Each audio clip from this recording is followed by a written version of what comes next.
Well met, adventurer. In today's quest, you'll learn how to better optimize your room for sleep. Now, in order to discover exactly which factors facilitate better sleep, I decided to travel to various inns and other locations across Azeroth to figure out what the heck it was about these places that makes Blizzard force me to log out there just to gain some rested experience while I'm offline.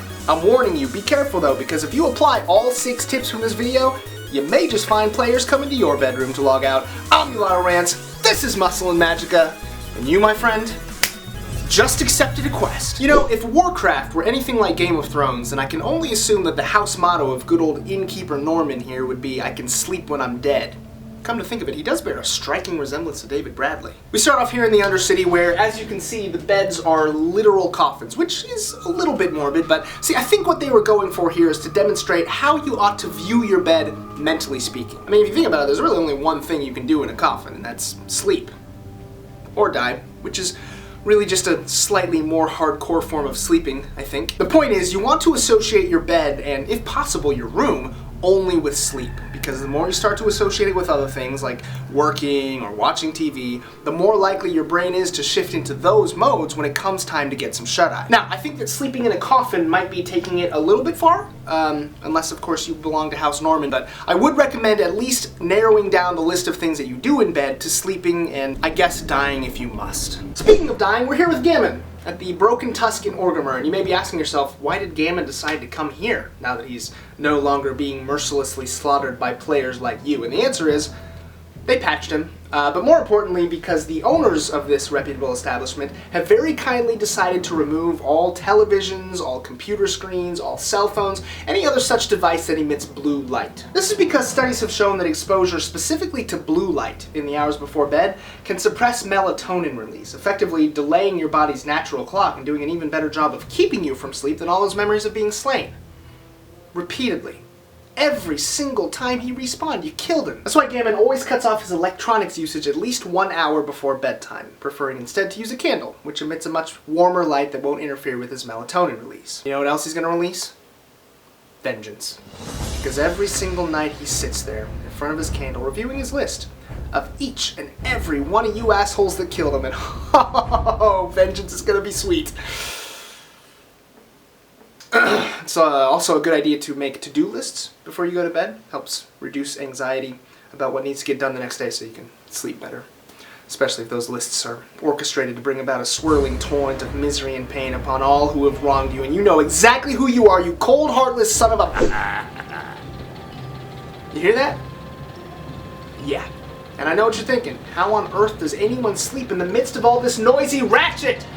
First of all, that was a terrible pun, and you should really feel ashamed of yourself. Second of all, this is actually Bilgewater Harbor, not Ratchet. Get your Goblin Town straight. And you might be surprised to hear the residents of Bilgewater actually report waking up refreshingly well rested after a night here at grimy Grease Fingers. And I suspect this probably has something to do with the fact that a little bit of white noise can actually help to drown out other noises that might be more likely to pull us out of REM sleep. As such, you may find that using a fan or a dehumidifier or even a smartphone app like Sleep Machine, for instance, will help you by creating ambient noise that reduces the likelihood of your brain picking out those sudden noises like the door slams and the barking dogs, so that when it's midnight and that orcish grunt on shore leave decides to conclude his night of debauchery in the room next to you with what sounded unmistakably like 3 goblin females, a Voidwalker, and a goat, well, what happens in Bilgewater stays in Bilgewater.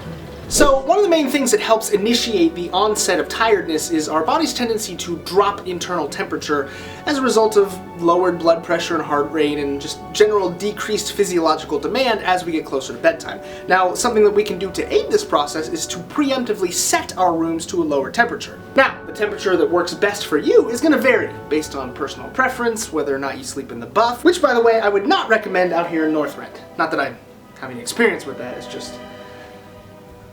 Look, I lost a bet, alright? Research has shown that on average, somewhere right around 66 degrees Fahrenheit or 19 degrees Celsius tends to be the sweet spot. Research has also shown that I am literally freezing my ass off out here. What is with that voice I keep hearing? No?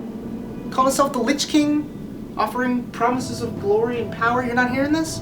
Okay, we're here in Silvermoon City where apparently they've cultivated the habit of diffusing lavender oil, which might sound oddly specific, but apparently lavender oil has been shown to decrease blood pressure and heart rate and just help you relax, man. Shift into a more parasympathetic state. Now, all of the research that we have on this right now is short term, so don't expect this little trick to be single-handedly solving any cases of insomnia for you, but hey man, every little bit helps, and boy does this stuff make you feel good!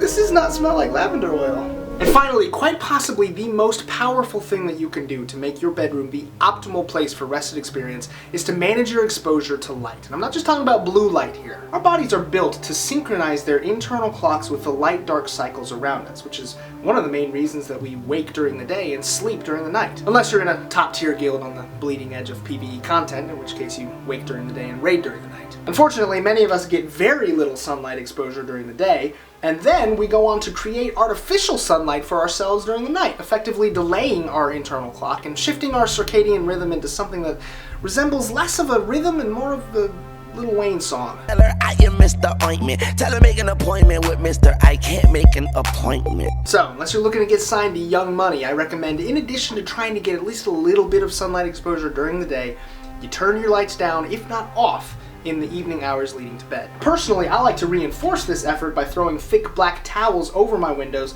to make sure that no light gets in and my room is every bit as dark as the heart of the Lich King. Ner'zhul, not Arthas, because Arthas might have still had a little bit of light left in there from his days as a paladin. Oh yes, and why did I choose Silvertide Hollow of all places to demonstrate this? Well, partly because I couldn't find any inns dark enough, but think about my time spent in Vastgir, and Honor of the Waves in Guild Wars 2, and every single other underwater zone in every game I've ever played. And then I think about the fact that when I'm older and have little nublets of my own, they'll still be making underwater zones. And when those nublets grow up and have little nublets of their own, my grandchildren are going to have to sit through the exact same torture and misery that I did, and there's absolutely nothing I can do to stop it. And as far as I'm concerned, it doesn't get much darker than that.